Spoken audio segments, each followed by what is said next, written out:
Hello everyone of 12th class. It's a next phenomenon of light. Light का की जो दूसरी घटना है अभी वो है डिस्पर्शन. डिस्पर्शन किसे कहते हैं? डिस्पर्शन होता है the phenomenon of splitting up of white light into its constituent colours is called dispersion of light. ये छोटी कक्षाओं में भी आप पढ़ चुके हैं. लाइट की जो बीम होती है ओरिजिनली वो वाइट कलर की होती है. उसका अपने 7 कंपोनेंट्स में कलर कंपोनेंट्स में टूट जाना उसे हम बोलते हैं डिस्पर्शन. अगर एक प्रिज्म से होकर के वाइट बीम की लाइट को डाला जाए तो 7 कलर कंपोनेंट्स में टूट जाती है और उसके सामने अगर स्क्रीन लगा दी जाए तो स्क्रीन में एक पैटर्न बनता है. उसको हम बोलते हैं स्पेक्ट्रम. वो स्पेक्ट्रम कहलाता है.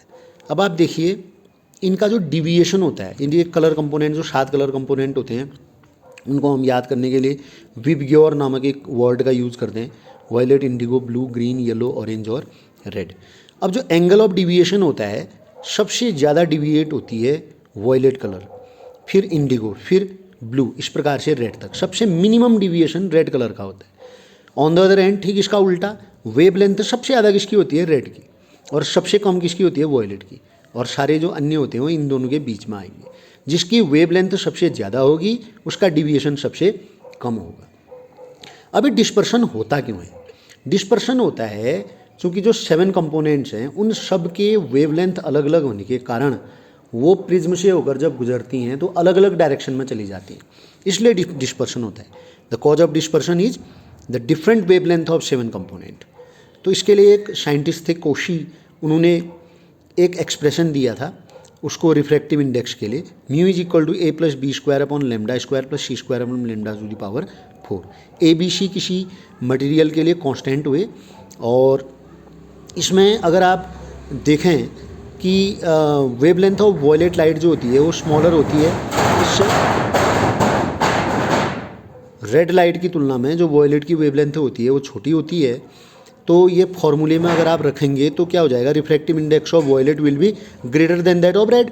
क्योंकि जिसकी वेवलेंथ छोटी होगी उसका क्या होगा? रिफ्रैक्टिव इंडेक्स ज़्यादा होगा ना. और स्मॉलर एंगल ऑफ प्रिज्म के लिए आप जानते हो angle of deviation delta is equal to होता है A into mu minus 1. A angle of prism हुआ, ये ए है.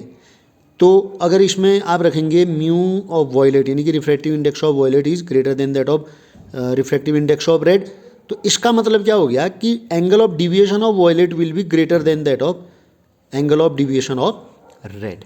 आई बात समझ में?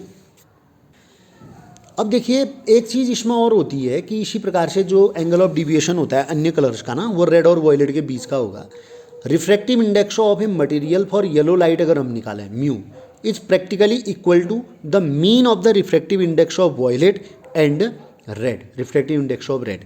तो येलो लाइट का जो रिफ्रैक्टिव इंडेक्स होता है म्यू वो वॉयलेट और रेड के रिफ्रैक्टिव इंडेक्स के मीन के बराबर होता है. इसीलिए येलो लाइट को मीन लाइट कहा जाता है.